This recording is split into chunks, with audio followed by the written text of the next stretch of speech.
Okay, Rabbi, sorry for that delay. I have my voice back. Sure.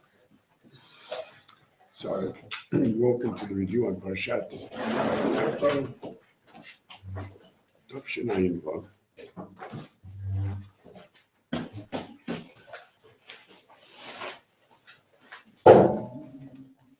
And this, of course, is Vayakhel together with Parsha Shkolim, so maybe we'll be able to include some of the Yuma as well in understanding.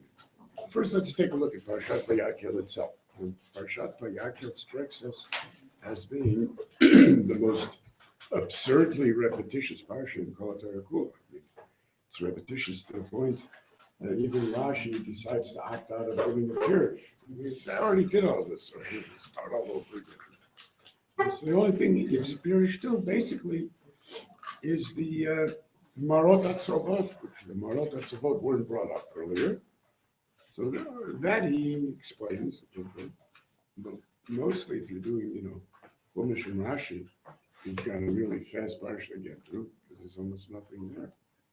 And the order is also different. Sorry? The order is different. The order of The order is different. The order is Kederach, inside out. And it simply takes you from the Seder, as the Gemara points out, the difference between the Seder of Bitzalel versus the Seder of Moshe.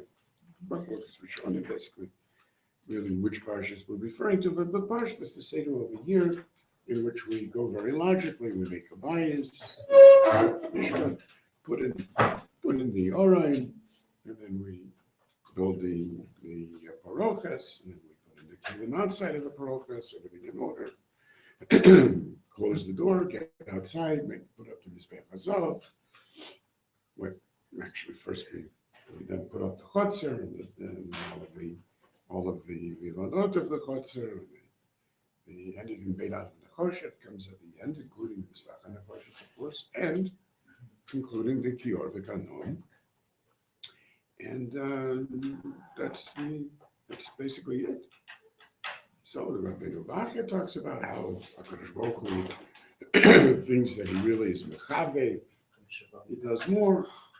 5 separate times he goes through. Sure, you can get to more of that if you want to really talk about every single remez of the Seder of the Mishnah. Certainly 5 times Chazorah, and he brings this is connected to the pasuk in which Bnei Yisrael is mentioned 5 times in the same pasuk without using a single pronoun. 5 times is the getter of the Chavivus of Yisrael. So here the 5 times, I'll pick up soon, I hope. I'm sorry for being low.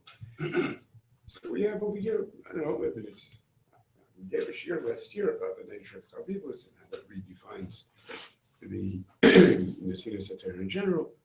But certainly in terms of content, there doesn't seem to be much new that Moshe Rabbeinu is giving us over here. One of the things that is very striking here, Bichlal, is that it takes us directly. This is the first time that Chazal openly talk about elements of the very powerful chiastic structure that we see throughout the Seder of the Mishnah and the Keilim. All of the parshas, starting from Truma. So we have all of the parshas. We have Truma, Tetzaveh, Kitisa is that transition parsha. And then we have our Vayakhel and our Pekudei. If we take a look, it's basically up and down. So as we start, you want to start just recently with the Karasi B'Shem Betzalel. We can start with that. We go from Betzalel. After that, in Kitisa to Eshat to Tishmoru. And I'll point out that there's other things that we're leaving out. And then we go to the Shmiras Haluchos. And then we go to the Amitzah Hakel Al Hare. And then to the Shmiras Haluchos. And then to going back up to Psolocha, the new Luchos. And then we have the Kechumidchem to make for the taking out the earrings, Then we go to Vayakhel, which is connected to Vayakhel on Aaron. And then we go to Shabbos, which is the very next thing. And then we go back to Karasha B'Shem Betzalel Ben Uri, which is how it all started. It's perfectly balanced all the way from Betzalel down through Har Sinai, Shmiras Haluchos, giving of the Luchos, the Shmiras Haluchos, the reconstruction of the Luchos, and the new Hakel, and the new Shabbos, and the new Mishkan. So we've always understood in very deep ways that not only is the way that Chazal focus on the Zahav of the Mishkan is meant to be a tikkun for the Zahav of the Vayakhel, the Vayakhel of Moshe, a tikkun for the Hakala on Aaron, and every last detail basically Chazal go to, even to be medayik in words, and the words that are spelled backwards, which are connected to Dayam is connected to Adam, which is taking originally the gold from the Erev Rab, and this was the tikkun. Tremendous diyuke, very lovely, and good pashtus you learn. It's like the idea of kapara in general, which we attempt to utilize the things that brought us to Raz. So we take them, and by being kaddish them in another way, we create the kapara out of them. In the deeper way, which we spoke about last week as well, we spoke about many times before, this is a reference to a very profound usage in Tikkun, because it's really that the Mishkan and the Almayed are connected to Ma'aseh in very profound ways, and that they give a completely different understanding of the human condition and the relationship to the Yetzer Hara as well, because we know the very Yetzer that drove us into the hands of Avedis Kechavim and the Erev Rav becomes embedded in the Kedesh HaKadoshim, like we find in the Gemara in Yuma, so that the drives that we have for Avodah Shemayim are clearly elements of that drive that leads to Avodah Zarah. And because of that, we also replace, exactly as we replace the Egel, that is the Pnei Ashor, we replace it in the Merkava, so too do we replace it in the same way in the Mishkan with the Kruv, we replace it on the Merkava with the Kruv. So the Gemara says, how come we have a Pnei Kruv in Yecheskel, whereas earlier we had a Pnei Shor? Because he was mispallel, and he said, in Kateger and Sameger, and every time HaKadosh Baruch Hu Vayakhel sees the Shor and the Merkava, he's going to remember the Ma'aseh Egel. So HaKadosh Baruch Hu was nice, so he replaced it with the Kruv, which obviously shows the profound interaction, even in terms of the Anogas Hashem, with the Bria, which is the nature of the Merkava, of the way in which these two things interrelate, and therefore they flow naturally, so that the Kayasim we should expect is really a way of penetrating downwards into the underlying tribes of Mishkan, such that the Torah presents it initially as if it's a lechatchila. And there are many Rishonim who hold that it's entirely b'diavad. And there's many Midrashim, as we saw, we went through a Truma. Major Machlokas had to understand that whether lechatchila there's a Mishkan, or Mishkan is kula b'diavad. Because of the fact that there was a Ma'aseh Egel, that brings us to the Mishkan. This is Forno is the one who speaks most strongly about this.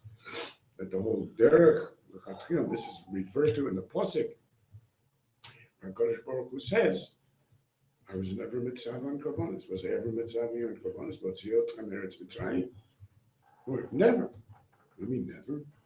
Because really, the nature of Korbanos in terms of chayva, of a yachid or chayva, but tzibur is only in l'chabra nafshotechem. That's a chiddush only after chayv. It's a chiddush only of Egel. It wasn't meant to be that way. That's the b'chol makom asher askeret shmi avoy lechem v'rat. So Mikol Makom would mean any place that you in your mind are Magdish Lishmi, so then the Shekhinah will be Shira there. In that way, we can even understand the way that Moshe Rabbeinu, I'm speaking last week, the way that Moshe Rabbeinu took his own law, and he calls it the Olamai, and the Shekhinah comes down and is Shira. But that's because the Madrega of Moshe Rabbeinu retains that original Darga.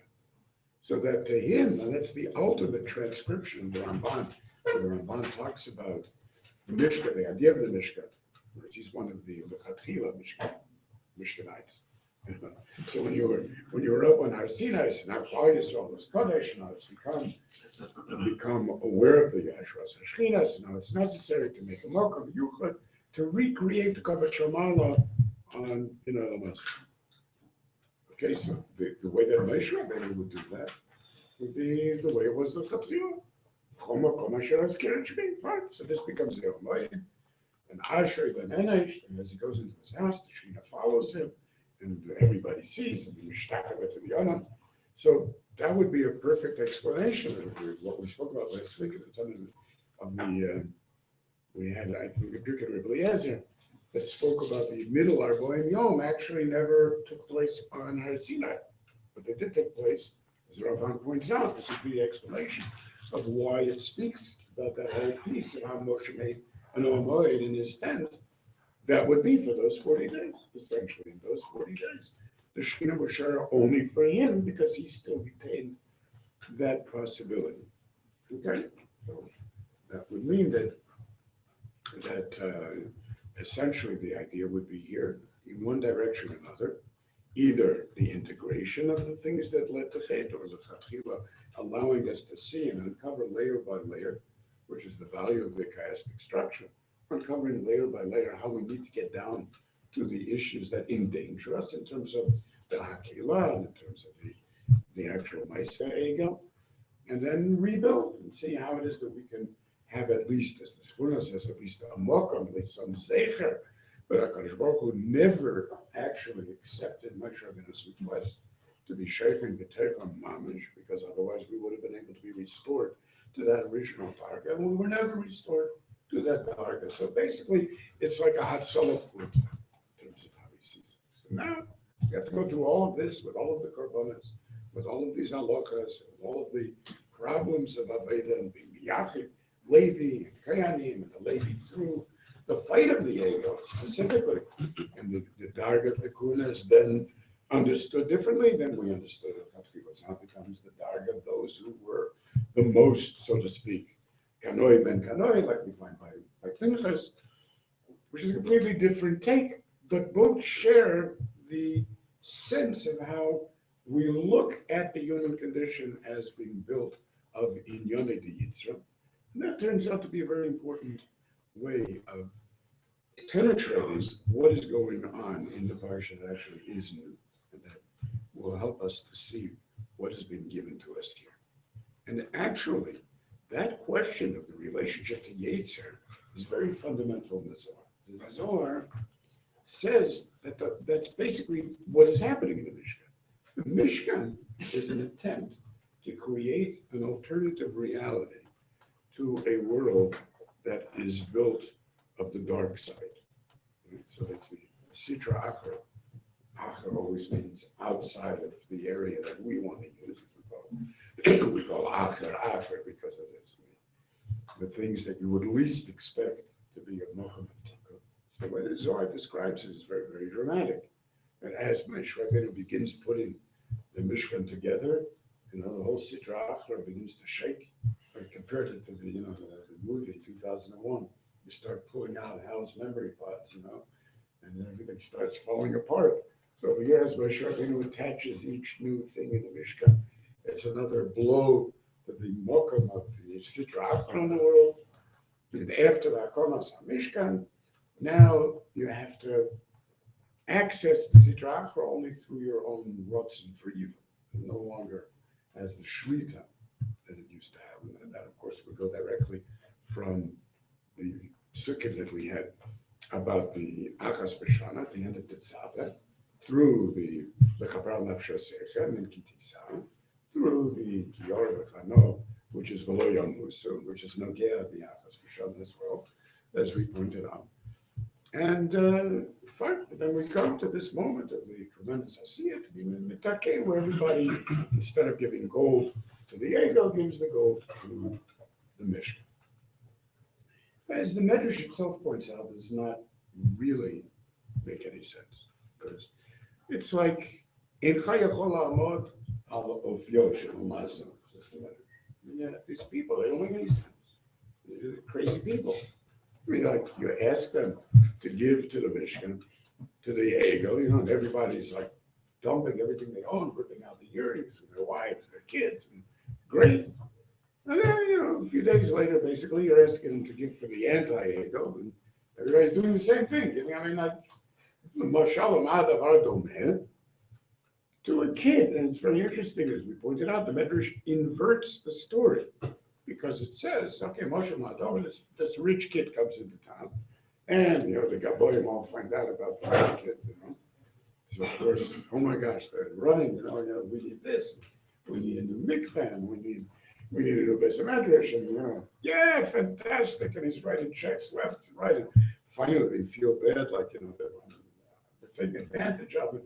So they have to tell him, okay, enough. Okay, so then the kid walks out. It takes a little longer for the J&F to find out about him. They got Hoyer right on top of it.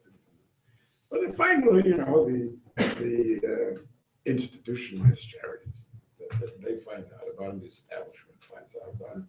And so they send a couple people. The language of the Medrash is, we need a new theatron. It's very interesting. We need a new movie theater in town. It's terrible.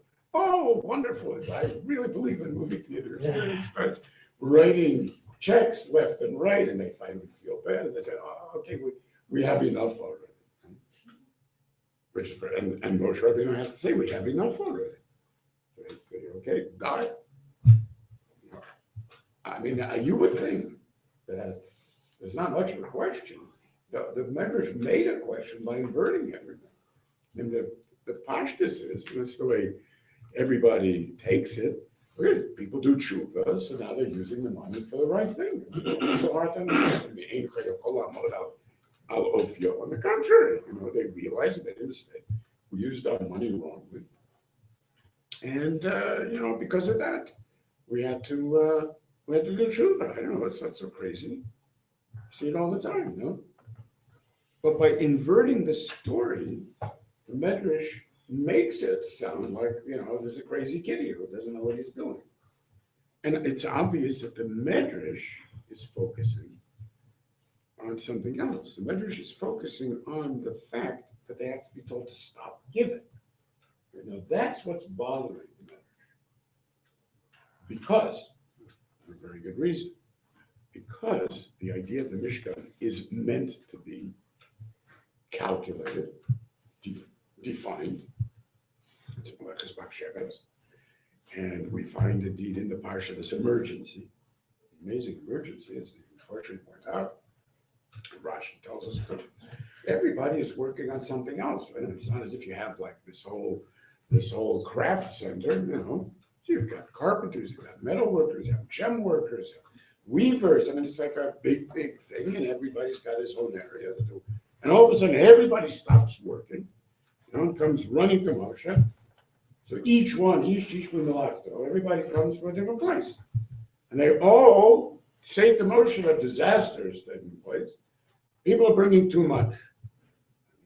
In terms of the marshal, if you have too much for the theater, you could always use it for the skating rink. It was a big deal. So people are giving too much, so use it. I don't know, like we do. We in the Haftorah, we talk about the shkolim. There were plenty of other things, but not from those shkolim. So we had the Meiser of the shkolim. We had the Meiser of the Trubas Halishka. There was like a lot of different things. We had all these pushkas. You could put it into other things. If you got too much for one thing, it's the money for the refreshments, the money for the rent for the month, it goes for whatever it needs. That was a word from our sponsor. Yeah. And you put it directly into whatever pushka is described by the Gemara as what happens with that meister. And it's called Mos. Here, the whole Torah is like, oh my God, there's too much coming. I said, the Medrash also doesn't make sense. What exactly is the problem that they're telling the kid, don't go crazy? They feel they're taking advantage of it? Is there something deeper? Is there a feeling that they no longer have a participant? In other words, if somebody's just giving you money, you don't need the money. So then that means that he's not attached to what it is that you asked him for the money in the first place. And it turns out that they're right. He's completely disattached. He doesn't care. And at one point, you don't sense it as nadvanut. You sense it as nuttiness that you don't want to have anything to do with, right? Methods. Right, but what's wrong with that? It breaks the relationship that you fucking hear. You've got, I'm sure you could tell us, you put in all of this work, to get somebody to give money to the university, and you describe precisely what it is. Here's the plan, and here's the people that are involved, and he's worked like 3 years on making a nice presentation. And the guy, throws it all out and starts saying, okay, here's money, here's more money, That's very nice, but what happened to everything that I was thinking? So when it comes to the Mishkan, it's disastrous, no? And that's a real begun in the whole Malaras Mishkan. You're ready to take the money anyway. Let's see. לי תמיד יש מה לעשות עם כסף. תמיד. אני מבין את זה. יש לי המון תוכניות לעשות עם זה. אני מבין את זה. Yeah. But if you think about the way that somebody would throw money out, they wouldn't be. אני מעביר את זה למי שלא צריך כסף מיד. סליחה, אני אומר לך. אני מבין את זה. אז זה באמת מפריע. אם לא, אז לא היו אומרים לו, זה מספיק, למה שיגיד לו מספיק? זה לא בעיה של חינם. כן, of course it's related to חינם also. It means that there's no connection at all. It's not enjoyable to use that money. You have no participation in whatever it is that you are attempting to do. And that's basically the point. It's about the We thought the guy was, a cultured fellow. He appreciates the fine arts. He appreciates the theater. It turns out he's just a nutty kid, So I'd rather put a plaque of somebody meaningful up there. No, I'm going to put him on the board of directors now. This Yanis. Very interesting measure. But you've met different people here. It's not one person. One person keeps giving, I can understand the problem. Here, the person who gave the first time, he was doing okay, but he might have been involved. The last person is not. Yeah, but we'll talk about that too. But we're dealing with Yisrael as a unit, obviously. Now, part of that psychology is expressed in another issue here, and that is the very fact that we needed the Vayakhel. As the Midrashim point out, there's no other parsha that is Vayakhel. There may have been parshas that were said in Vayakhel, where Moshe speaks to all of Bnei Yisrael, but not that Moshe goes on as Vayakhel. This is the only place that we find such a thing, which means that when we say Yavo Hakala Shel Moshe V'Yichaper Al Vayikael Ha'am Al Aaron, that we're not talking about, again, if we don't believe in Chazal, so they're just pointing out Hakbalot, this is parallel to this is parallel to that, so it's cute. Everything is cute. But the thing is, nothing is cute. Everything is giluyim of deeper realities than we imagine. So if we're talking about the need for Hakel, and we understand that the relationship of the Vayikalu Ha'am al Aaron is fundamental to the Asiyah of the Mikdash, it's not an accident that it was done through Vayikael. So then we begin to understand something very important, and that is that the nature of mob psychology is central to both the Mishkan and the Egel. So the Vayikalu is clearly Egel, and that was the whole point. It's a mob. And of course, whenever you have a mob, you have a loosening of inhibitions. But basically, the person who has a veneer of civilization on him, once there's so many other people, what happens is that you go down to the lowest common denominator. There's always people that are accepting of the behaviors I always wanted to do.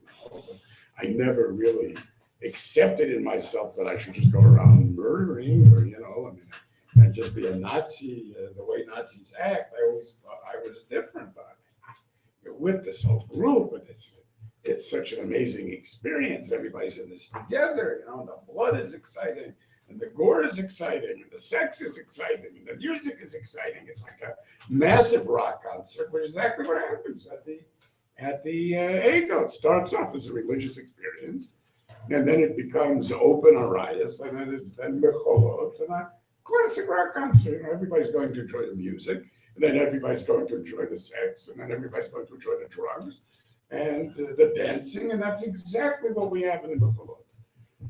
The fact that Moshe Rabbeinu sees that the way out of this is to create a mob is mind-boggling. What is the point of that? And indeed, this behavior of just start throwing things in is exactly the same type of mob-like psychology that we had before. The raya that this is part of Vayakhel is absolutely unbelievable. It's a tremendous tradition, Rebbe Elazar, that mamish is one of these riddles in the Gemara, right? That people just think, what in the world is this supposed to mean? So, here we go. So it really works. Mishi, I gotta thank you, man. So Gemara says like this. There was a Maisa with Rabbi Yitzchak Mordechai Chagiga, a Maisa with Yochanan ben Broka, and Rabbi Elazar Chasma. So anyway, so the Maisa is, am I in your way or no? Yeah, well, I lost the place. You touch something and that's it. There you go. Try it again.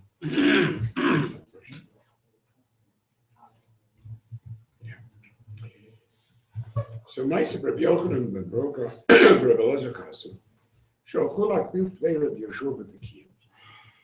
And he asks them, Machidosh Hayab Beit HaMikdash Hayom. The Gemara explains why they don't want to say anything to him. They got into trouble at some other time. And it turns out their eyes popped out. It was a whole big problem, which of course is why it takes place at Bekiim, which means eyes popping out, which is not a very good place. So anyway, so he insists. He says, what do you mean? Yeah. They keep saying, why don't you tell us a Kiddush? No, he says, so he asks, Shabbat Shel Mi Hayta. This was after the big scandal with Rabbi Elazar ben Azariah and Rabbi Gamliel, and they have split and stood.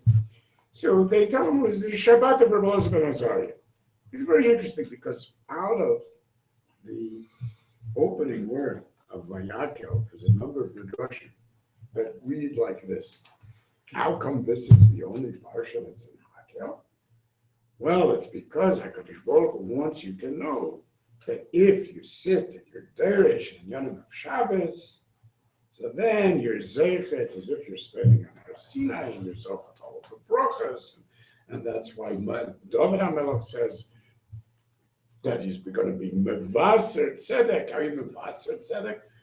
That's his drasha, and a drasha is a besura because he said amazing chidushim. Shalom Shamos in the Olam, which of course is exactly what he's saying here. Shabbat Shom V'Yayta, Yev Shalom Beit HaMidrash B'Lo Chidush, which is a reference exactly to the drasha on Shabbos specifically, right? So it has to do somehow anyway with this parsha. So he says, okay, well, he was darshaning Parshas Hakhel. So what was the drasha that he's saying in Parshas Hakhel? Hakhel et ha'am ha'anashim v'anashim v'hataf im anashim ba'im lilmod nashim ba'ot lishmoa. What the heck is the taf doing in Hakhel? They don't understand what's going on. They're too young to participate in any way. Why are they brought?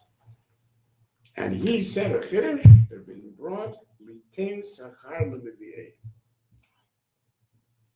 which of course is ridiculous. I mean, if they're coming for a reason, they learn, they do manage to learn. It makes an impression on their soul. And what does it have to do with litain sachar le'nevi'ei? And that's the reason. If we're accepting the fact that there is no reason, so then it makes no sense to say to bring them. So the Gemara is just absolutely a riddle. But suppose that the point over here is the Hakhel qua Hakhel. It has nothing to do with what you get out of the Hakhel. So then the taf would be coming simply because, for the same reason, that if there's a revolution and people are dedicated to the revolution, they bring a family. So what the women are going to fight? And the children, what are they going to do? They know who they're voting for. If they're voting for Trump or they're voting for Clinton, what do they know? It doesn't matter. We come out, b'hamonenu. That's what the signs always say. Tetzu b'hamonechem. Why b'hamonechem? Because that's the mob. The more that participate in the mob, and the more differences of the children, even the children, the women are here, and so on. so the more powerful the mob is.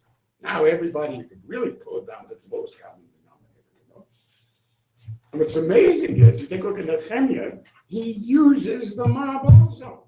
So as soon as he finishes building the Choma, so now he has to start dealing with the economic situation and create a whole revolution. So what does he do? He says, Vayakhel and Gaurav, I made a whole mob. And then I challenged the people who weren't giving tzedakah properly and so on. Oh boy, they started giving tzedakah. They sure did. Of course, that was terrifying.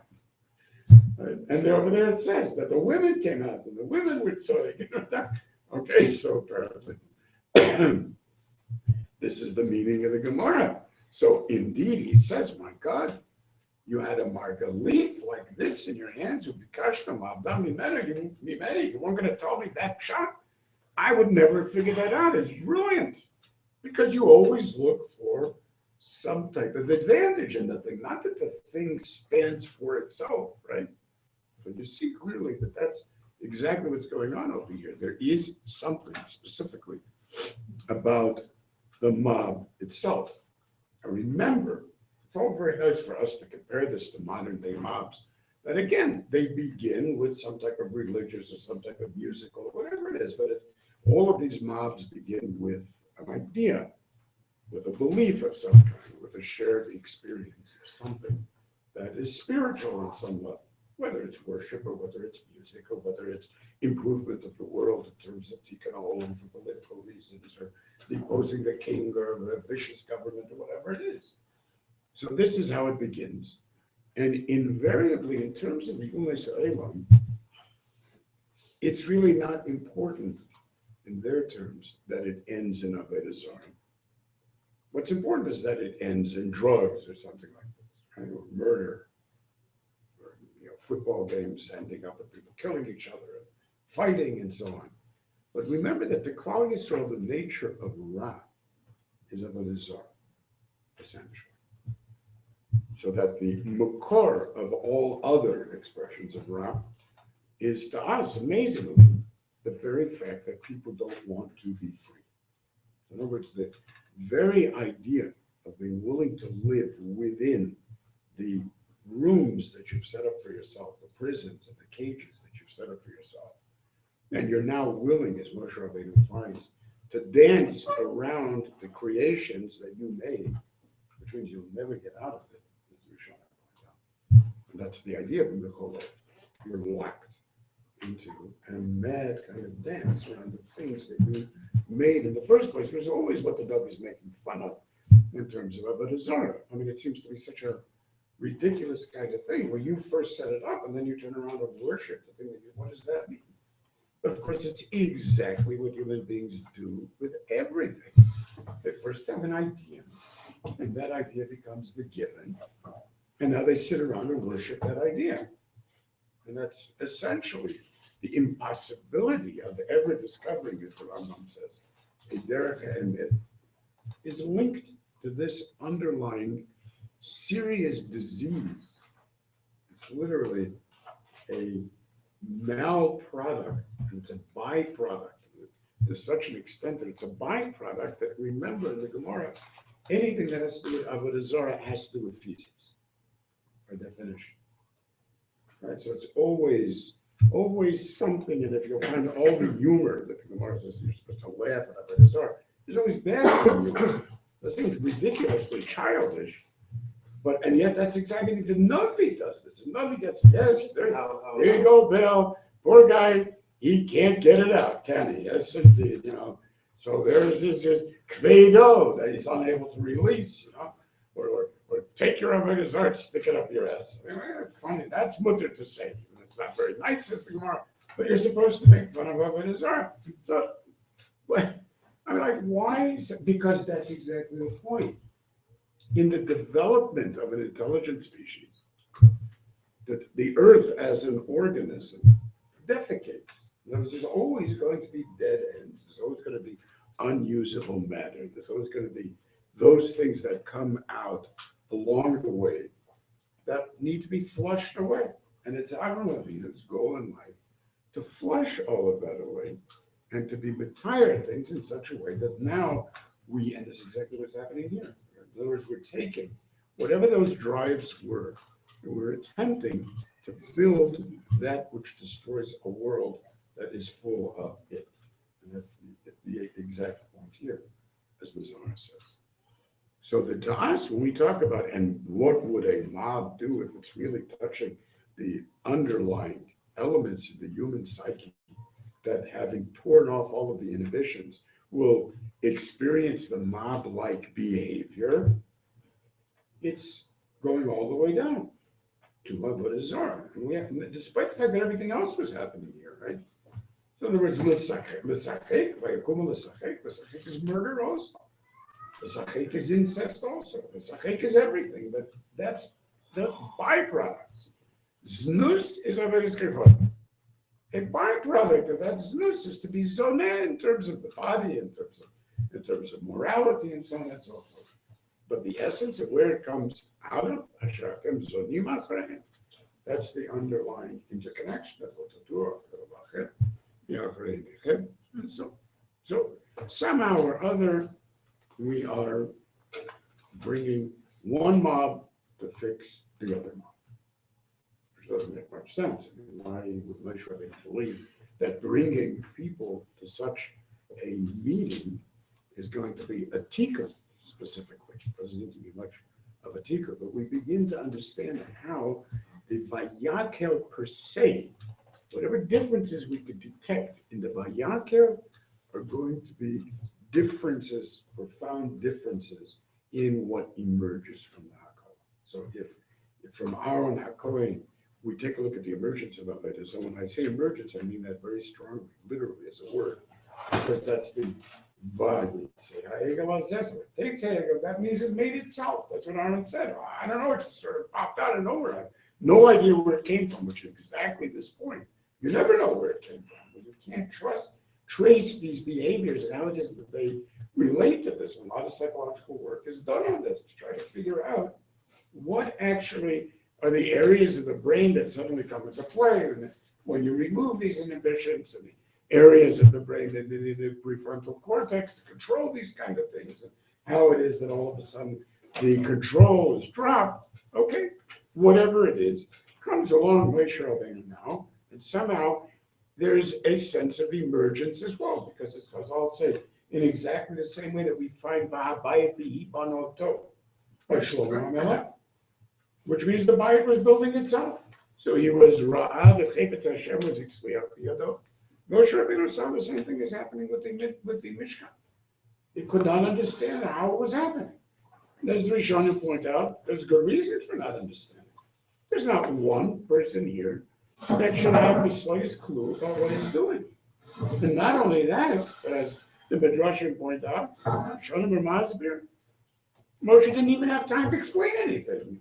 Everybody runs out and starts doing it. Hold on a minute. No. So that comes because HaKadosh Baruch Hu inserts, gives them Chochmah Chadas and things of Betzal. I mean, you can imagine Moshe Rabbeinu coming over Har Sinai, been giving all of these complex instructions for building a Mishkan.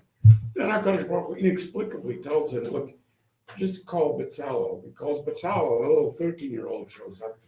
This Betzalel. Yes, I said Betzalel. Okay. And then, of course, he has to tell Claudia, so look, Ray, HaKadosh Baruch Hu said to call a kid to be in charge. I said, okay. You got to ask them. They may not take this well. If you got a 13-year-old in charge of this whole thing, and all of a sudden you find out that he's putting together the initial information that leads to my separation. He's not even dealing with it in terms of the simple mechanics of it. Where does he come from? So that's what it says. Moshe Rabbeinu is Ra'ad Kol Malacha. V'nei asu hakol kasher tzivah Hashem et Moshe. Worship saying that he was convinced that he was going to see a disaster.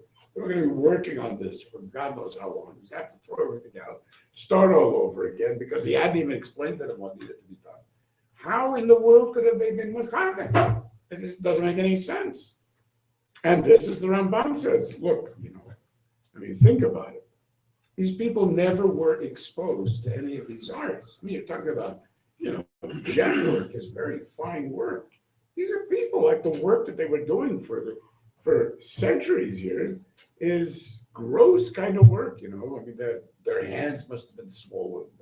With a sense of the sensitivity that you require in your nerve endings to be able to go and to deal with the delicate materials that they were dealing with, the weaving and the careful work on gold and making it exactly in the thin pieces of gold that were going to be used.